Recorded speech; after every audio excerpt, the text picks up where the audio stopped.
Ha sido un episodio más en las playas de Ceuta. La llegada masiva de personas desde Marruecos se produce en medio de las tensiones diplomáticas con Rabat, con la anuencia, la complicidad incluso de la gendarmería fronteriza. La ciudad autónoma está desbordada.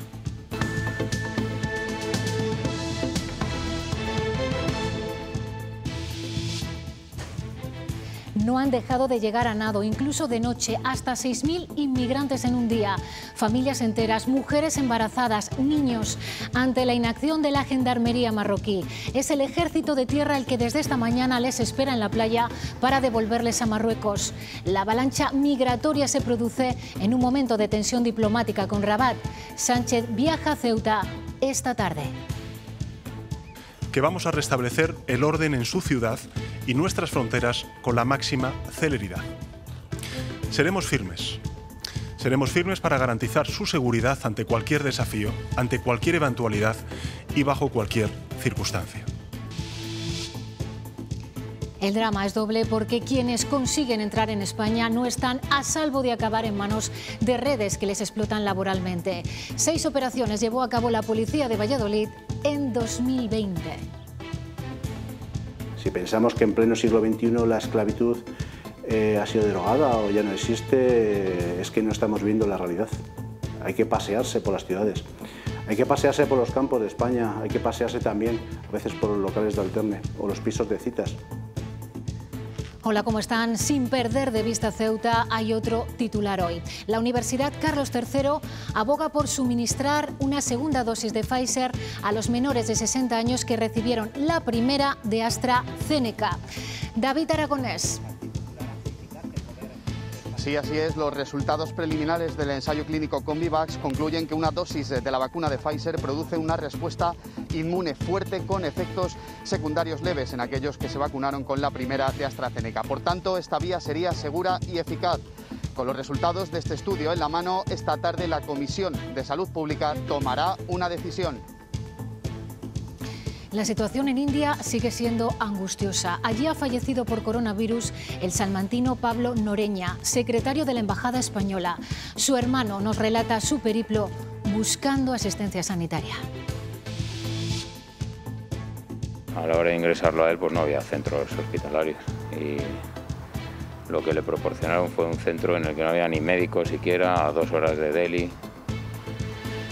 Un traslado, pues imagínate, con las comunicaciones allí tal como está, horrible. Son 17 grandes objetivos para un mundo más sostenible. Es la Agenda 2030 y sobre ella se planificarán ya los presupuestos autonómicos del año que viene. Trabajamos en la Junta para que nuestros presupuestos 2022 sean los primeros que se planifiquen y que se evalúen en clave Agenda 2030. Los panaderos se reinventan, tienen que hacerlo para mantener su cuota de mercado frente a los supermercados. Estas superficies ya venden casi la mitad del pan tradicional. Y hoy hemos amanecido con tiempo tranquilo y cielos despejados, pero han llegado nubes y se está levantando el viento, Francisco. Sí, Alejandra, pero no va a llover, muchas nubes, cielos grises. Son la parte delantera de un frente que llega muy desgastado y que únicamente va a dejar 4 gotas en el extremo norte y en puntos de Burgos. En el resto, además, suben las temperaturas, que ya suben de los 20 grados en toda la comunidad. Era la voz, el acento inconfundible y el alma de canciones como esta. Sus acordes electrónicos revolucionaron la música italiana. El artista Franco Battiato ha muerto a los 76 años en Sicilia. Llevaba tiempo retirado por problemas de salud.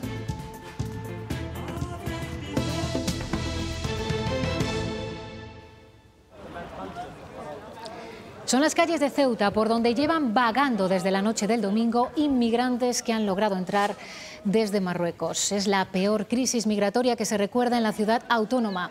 Se ha suspendido la vacunación ante la situación de inseguridad y miedo que el presidente de Ceuta ha calificado como invasión. Ante la invasión que ayer sufrió nuestra ciudad, porque creo que sería una equivocación tratar esto como un problema migratorio. Esto excede del ámbito estrictamente migratorio por razón de la forma en que se produjo, el número de personas que llevaron a cabo este acceso irregular a nuestra ciudad, la actitud de las autoridades marroquíes. La gravedad de esta crisis ha obligado al presidente del Gobierno a cancelar su viaje previsto a París y ha realizado una declaración institucional para mostrar la firmeza de España en el control y la seguridad de sus fronteras. Sánchez viaja junto con Marlaska a Ceuta para coordinar la respuesta. Asegura el ministro del Interior que ya han sido devueltas 2.700 personas de las más de 6.000 que han entrado de forma ilegal. El ejército se ha desplegado en Ceuta tras una noche en la que miles de personas han logrado entrar en España. Han cruzado a nado sorteando los escalones ante la pasividad de las fuerzas de seguridad marroquíes. Que vamos a restablecer el orden en su ciudad y nuestras fronteras con la máxima celeridad. Seremos firmes para garantizar su seguridad ante cualquier desafío, ante cualquier eventualidad y bajo cualquier circunstancia.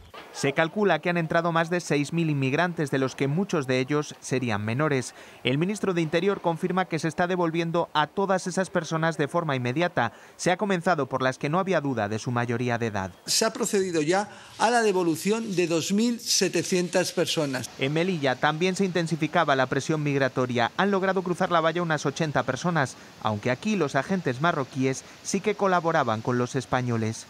Esta crisis podría ser una respuesta de Marruecos al traslado a España del líder del Frente Polisario para ser tratado de COVID en un hospital de Logroño.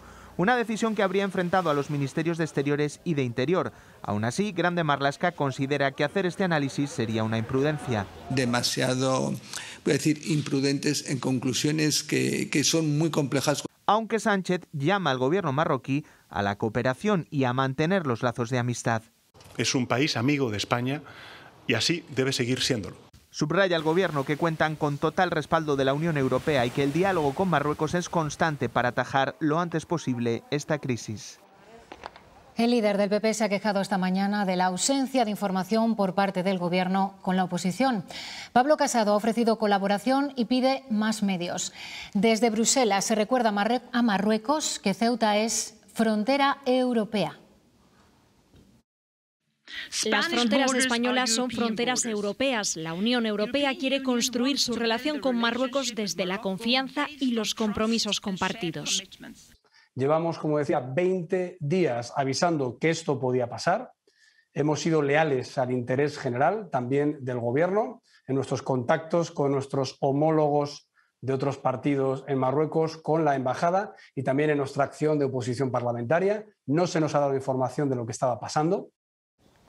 Y nos vamos ahora en directo hasta Ceuta a través del teléfono. Allí se encuentra una compañera periodista que trabaja en la televisión de Ceuta. Victoria Conesa, buenas tardes.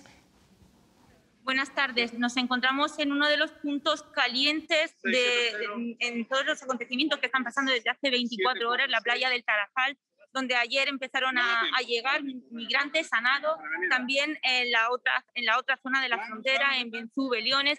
Hoy todo se ha concentrado en esta playa, imágenes inéditas, imágenes nunca vistas. Lo que está ocurriendo aquí, como ya habéis comentado, son 6.000, se calcula que unas 6.000 personas fueron las que han accedido al nado desde la madrugada del domingo al lunes hasta esta misma mañana, que han ido llegando por goteo. La ciudad está colapsada de personas, se han suspendido actividades, se han cerrado prácticamente todos los comercios.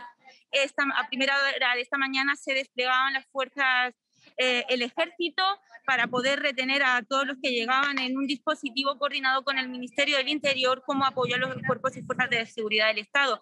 Hace un par de horas que el goteo que estaba llegando desde Marruecos ha parado y lo que veíamos era un goteo de retorno desde la ciudad. Todas esas personas que han accedido en estas últimas horas a la ciudad están volviendo, están regresando por su propio pie para atravesar ese túnel que une a los dos territorios. Vemos aquí en la playa todavía grupos de migrantes que han llegado, que están parados, pero saben que tienen que volver. El ejército les indica que tienen que regresar. La zona ahora mismo con más tensión, no llegáis a verla, se encuentra a nuestro fondo, es la frontera, es esa valla que separa los dos territorios. Ahí el ejército se encuentra haciendo labores continuas, incesantes de retención a todos los que se encuentran al otro lado. Hace unos minutos estaban tirando bombas de humo para poder alejarlos. Esta mañana también comenzó a sobrevolar un dron del ejército y también se encuentra sobrevolando la zona un helicóptero de la Guardia Civil. Victoria, muchísimas gracias por todos los detalles que nos estás dando, por cómo has descrito la situación ahora mismo que se está viviendo ahí en la playa de Ceuta. Cualquier noticia, cualquier novedad, nos pides paso para volver a conectar. Y seguimos adelante porque para los marroquíes que logran el objetivo de cruzar a la península, las cosas no son fáciles. Hemos hablado con El Habib. Vive aquí con su familia y ahora puede decir que en condiciones normales. No siempre ha sido así. Agentes de extranjería nos confirman que la explotación laboral está oculta y vigente. El Habib es pastor y procede de Marruecos. 20 años. Su hija Ikram traduce la conversación. 2006. En el año 2006. La vida laboral de El Habib ha sido una montaña rusa de irregularidades pese a tener papeles. Tuvo un buen trabajo en León, pero en otros no le dieron vacaciones ni descansos. Ha pasado por Murcia, Santander y desde hace unos años trabaja en un pequeño pueblo de Valladolid. Admite que para él el idioma ha sido una barrera para poder avanzar. Y destaca el apoyo que se dan entre personas que viven la misma situación. A base de esfuerzo y trabajo, El Habib ha conseguido mejorar su situación y sacar a su familia adelante.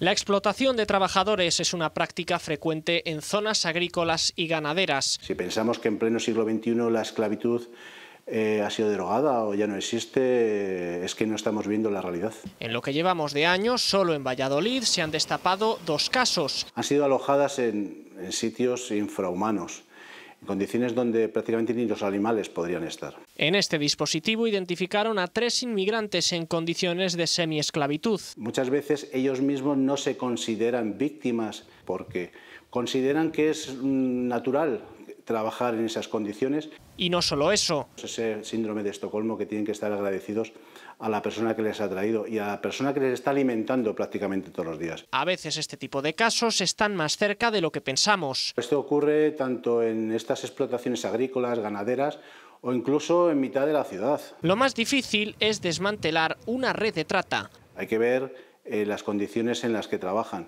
Hay que ver sobre todo cómo esas personas han llegado al lugar de la explotación. Solo en 2020 la Brigada de Extranjería de Valladolid realizó al menos media docena de operaciones. Las personas vacunadas con AstraZeneca pueden recibir de forma segura una segunda dosis de Pfizer. Es el resultado inicial del estudio que ha realizado en tiempo récord el Instituto Carlos III. El trabajo ha analizado la situación de 600 personas menores de 60 años que han recibido una primera dosis de AstraZeneca y una segunda de Pfizer. La Comisión de Salud Pública decide esta tarde qué hacer con los 2 millones de personas, 90.000 de ellas en Castilla y León, que esperan la segunda inyección. Tras conocer estos resultados. El incremento en anticuerpos, lo miramos como lo miramos, está entre 30 y 40 veces a 7 y 14 días. Y seguro, reacciones adversas que habíamos visto eran similares a las que tenían en pautas de administración única otras vacunas y otros programas y que en ningún caso eran graves ni habían motivado ingresos hospitalarios. Castilla y León ya tiene fecha aproximada para la vacunación de las personas menores de 40 años. Será entre la última semana de junio y la primera de julio, al menos en Valladolid. Esto sucederá siempre y cuando, y así lo recalca la Junta, todo vaya bien y la llegada de vacunas siga con buen ritmo. Algo que en Palencia no está sucediendo, según su delegado territorial en esa provincia, que dice que no se podrán cumplir esos objetivos si no llegan más dosis que las que están recibiendo ahora mismo.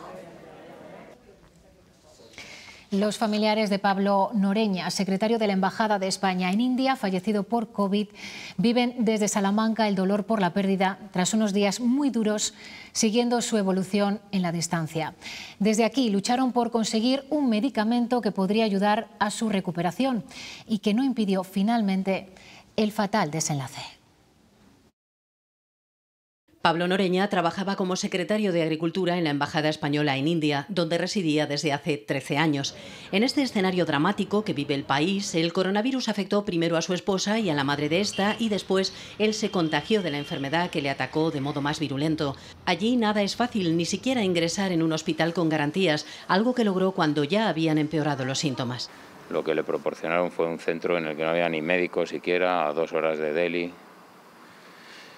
Un traslado, pues imagínate, con las comunicaciones allí tal como está, horrible. Y de allí pasó a otro hospital, que ese ya no sé ni dónde estaba, pero al menos tenía oxígeno. Su hermano David, profesor de educación física en un colegio de Salamanca, vive esta pérdida con la tristeza añadida de la distancia. Desde aquí ha hecho lo que ha podido, como tratar de conseguir tocilizumab, un medicamento que no lograron mandar a India por trabas burocráticas. Aunque se logró finalmente desde India con ayuda de la embajada, no fue suficiente. Cuando intentaron ir a administrar la segunda, pues ya vieron que tenía una infección muy grande y podía ser contraproducente. Tenía solo 50 años. Este martes han reabierto los interiores de bares y restaurantes de 14 municipios, entre ellos Segovia, una de las capitales de provincia que más semanas llevaba con medidas excepcionales. Con la ilusión de los nuevos comienzos se ha vivido la reapertura, especialmente en el 40% de los establecimientos hosteleros de la ciudad que no disponen de espacio exterior y que llevaba más de mes y medio con sus negocios cerrados. Veíamos que empezaba a llegar turismo y que los interiores de la hostelería seguían cerrados y eso te crea una impotencia que era complicado. Pues los gastos, los impuestos y todo eso nos han ido corriendo lo mismo. Y muy contentos sobre todo por ellos, por la falta que les hace trabajar. Por lo menos para las empresas que saquen todo esto adelante, porque es una pena. Y mientras, la curva de contagio sigue en un lento descenso. Hoy se suman 243 casos, algo menos que el pasado martes. Solo la provincia de Soria está por debajo de los 10. Han fallecido 2 personas, una en el hospital de Ávila y otra en el de Zamora. Con la incidencia bajando, una mayoría de españoles cree que lo peor de la pandemia ya ha pasado. Así lo refleja el barómetro del CIS del mes de mayo. 6 de cada 10 encuestados consideran que hemos dejado atrás lo peor, frente al 17% que cree que aún estamos mal. Sobre el civismo de los ciudadanos, un 60% cree que lo estamos haciendo bien, pero un 32% sostiene que la mayoría está siendo indisciplinada. Me parece prematuro y además lo vamos a pagar. Me parece quizá un poquito pronto todavía. Yo esperaría por lo menos otro par de meses. Teniendo en cuenta que en el interior de muchos locales, restaurantes, etcétera, ya se permite y considero que el riesgo es mayor, tiene toda lógica en el exterior permitirlo también. Yo a favor, pero porque ya 1 año y medio entre la casa y la mascarilla, pues ya es mucha historia. Esto opinan algunos de ustedes sobre la posibilidad de descubrirnos la cara en exteriores que ayer apuntó Fernando Simón a la vista de la buena marcha de la campaña de vacunación. Una posibilidad que algunos expertos saludan, mientras que otros piden que se siga avanzando hacia la inmunidad de grupo. El momento para empezar a relajar el uso de las mascarillas se acerca, al menos en exteriores, como ya ocurre en Israel o Estados Unidos. Lo que sí se sabe desde hace tiempo es que en espacios abiertos la posibilidad de contagio a través de aerosoles es muchísimo menor y, por tanto, en un espacio abierto con una distancia suficiente con otros compañeros, con otras personas, desde luego que el uso de la mascarilla roza un poco lo absurdo. Los expertos inciden en que el riesgo está en el interior, donde hay poca circulación del aire. Yo creo que en zonas abiertas nos la podríamos quitar incluso ahora. Otra cosa es en lugares cerrados o donde haya mucha gente y no se pueda guardar la distancia.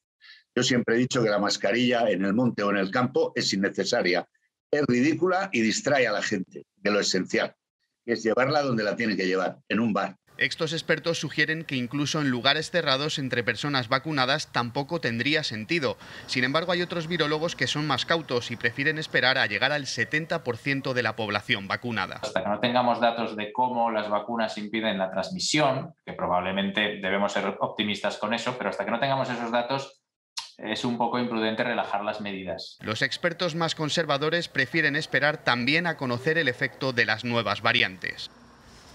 Lo cierto es que llevamos un año utilizando las mascarillas como barrera frente al virus. Sin embargo, también se han convertido en un freno a la hora de expresarnos. Un estudio de la Universidad Pontificia de Salamanca señala que 9 de cada 10 personas ha visto afectada su comunicación de forma negativa.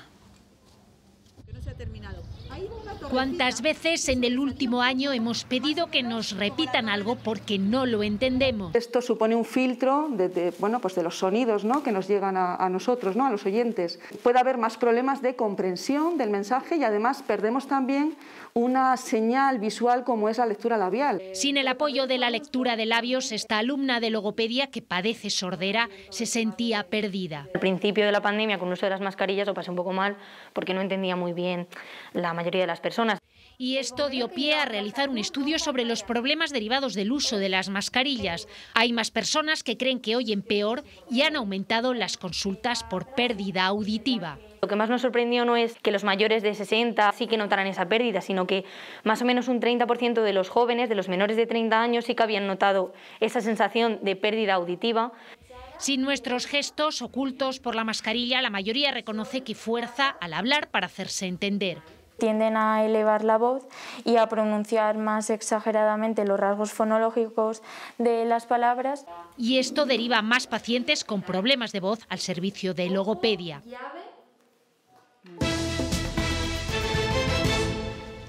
ACOR celebra hoy la asamblea que tuvo que aplazar en diciembre por la pandemia. Es una asamblea ordinaria, pero se presume de alto voltaje por las discrepancias en el seno del Consejo que han aflorado estos meses, el anuncio de un adelanto electoral y la aprobación de las cuentas. La tensión se percibe dentro de ACOR. Son tiempos convulsos para la cooperativa remolachera. Hoy el ánimo al inicio de la asamblea era casi de funeral. Esta mañana se han presentado los 64 delegados representando a los 4.500 socios para aprobar las cuentas del ejercicio 19-20, el primero con beneficio después de 2 campañas en negativo. Sin embargo, casi la mitad de estos representantes también han acudido para exigir explicaciones al presidente por las acusaciones de venta irregular de remolacha o por el pago de cuantiosas indemnizaciones a varios exdirectivos. En medio de esta división interna han salido a la luz estas filtraciones. El presidente ya había advertido a los socios de que saldría información con el propósito de desestabilizarle. Justino Medrano lleva 2 años al frente de ACOR, pero no terminará su actual mandato ante el anuncio de elecciones anticipadas. El pan es uno de los grandes ganchos que tienen los supermercados. Infinidad de tipos, varias jornadas diarias y precios ajustados han ido arrebatando terreno a las panaderías tradicionales. Actualmente casi la mitad de la venta de pan fresco en España se hace en una gran superficie, hasta el 70% si se trata de una ciudad. En 1998 se encendieron por primera vez estos hornos. Hacíamos de todo un poco, artesano, rústico, flama, candeal. Y en estas 2 décadas se han especializado en el candeal precocinado congelado. La receta no ha cambiado, pero sí su destino. Antes servíamos a despachos locales, tiendas propias nuestras, pero desde que nos metimos con esto ya servimos a toda España. Se han unido al enemigo y sus productos se ven en los principales lineales. En casi todos los supermercados. No en todos, pero bastantes. Los que no tienen producción propia son nuestros. Reinventarse ha multiplicado la plantilla. Nosotros en el 98 éramos 4 panaderos. Ahora somos 24. Pero también hay quien ha apostado por convertir su despacho de pan en una tahona con cafetería. Son formas distintas de enfocar un poco la producción y la situación de cada empresa. Si quieres crecer, si no quieres crecer, si es muy familiar, si es ya un poco más industrial. Todo para intentar inclinar la balanza en la que los supermercados van ganando terreno.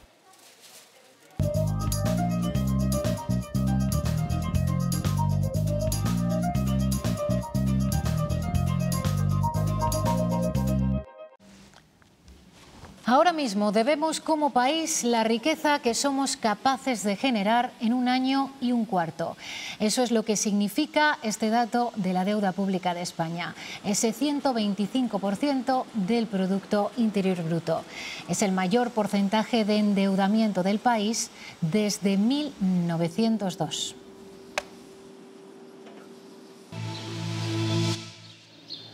Unos cubiertos, un vaso como este o una botella de agua. Son elementos de plástico de un solo uso muy habituales en nuestro día a día y que si no se reciclan bien pueden ser muy dañinos para nuestro medio ambiente. Por eso la próxima ley de residuos quiere reducir su uso al máximo. ¿Y qué es lo que marca esta ley? Pues por ejemplo, que en los establecimientos de comida no se ofrezcan de manera gratuita ni vasos, ni pajitas, ni tapas de plástico. Además, en estos establecimientos habrá a disposición de los clientes agua del grifo gratuita como alternativa a la embotellada. Los fabricantes que sigan apostando por fabricar elementos con este material van a poder seguir haciéndolo, aunque van a tener que pagar un nuevo impuesto, hasta 45 céntimos por cada kilo de plástico que usen. España continúa lejos de las cifras de reciclaje que ofrecen otros países europeos y eso es algo que la nueva ley de residuos pretende cambiar.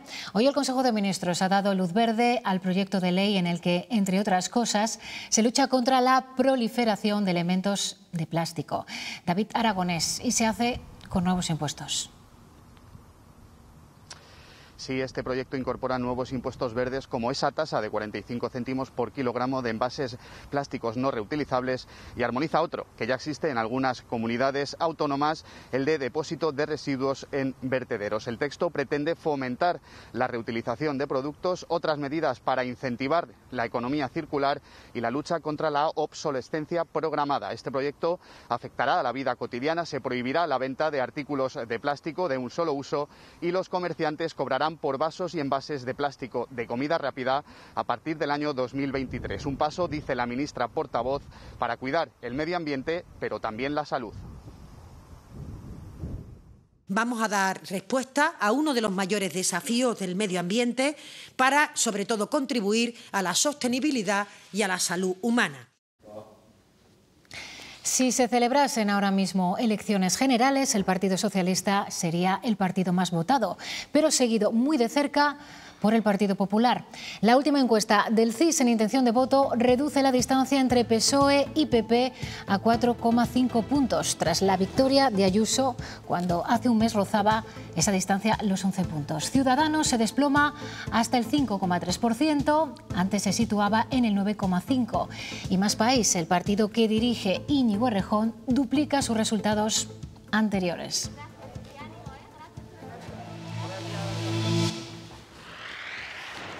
No se rebaja la tensión en la franja de Gaza. Durante toda la noche han continuado los bombardeos y, según Israel, desde el inicio de su ofensiva han muerto ya al menos 150 personas de la organización terrorista Hamás. Las autoridades de Gaza, sin embargo, hablan sobre todo de víctimas civiles y elevan la cifra de muertes a más de 200, medio centenar menores de edad. Un crimen machista conmociona a la localidad de La Puebla, en Palma de Mallorca. Un hombre de 28 años ha matado presuntamente a su mujer, embarazada de 4 meses, y a su hijo de 7 años. El autor del doble crimen avisó a través de WhatsApp a su cuñado de lo que había hecho. La familia encontró los cadáveres dentro del domicilio. La Policía Nacional ya ha detenido al presunto asesino tras entregarse.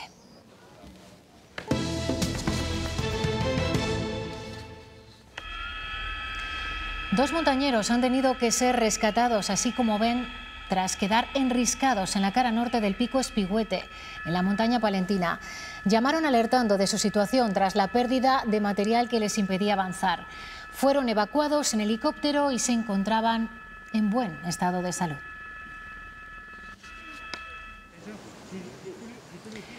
El Ayuntamiento de Bembibre, en El Bierzo, urge a la Confederación Hidrográfica Miño-Sil que solucione urgentemente el problema de vertidos de aguas fecales y pluviales en el río Boeza. Una enorme riada el pasado mes de diciembre rompió una tubería de conexión con la estación depuradora de aguas residuales y desde entonces vierte contaminación a este río. La institución hidrográfica está estudiando la solución, aunque se insiste desde el consistorio en la necesidad de actuar con celeridad.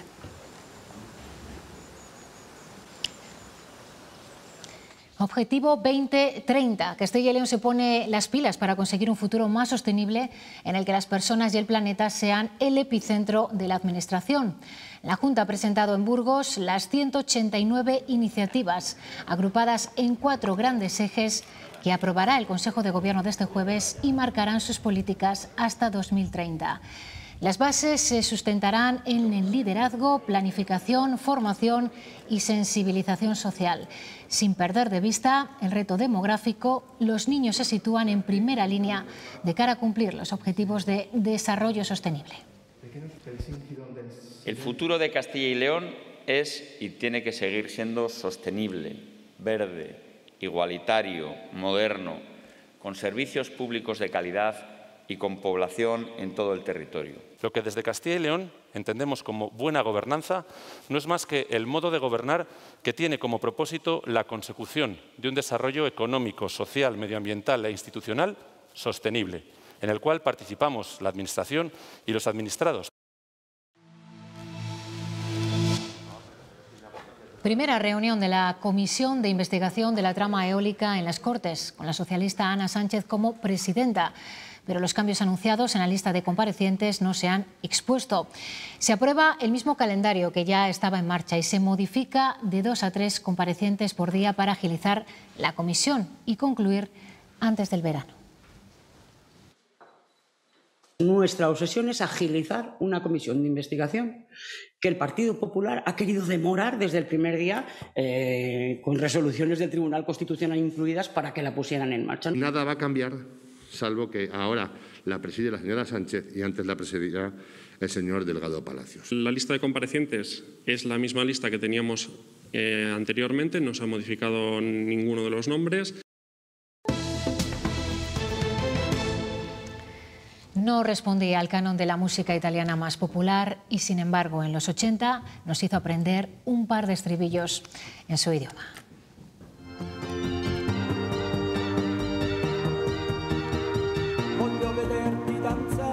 Franco Battiato ha muerto a los 76 años. Este artista peculiar, complejo, experimentó con nuevos sonidos y nos cautivó también con su particular expresión corporal. Para siempre quedan sus éxitos, Yo quiero verte danzar o este Centro de gravedad permanente.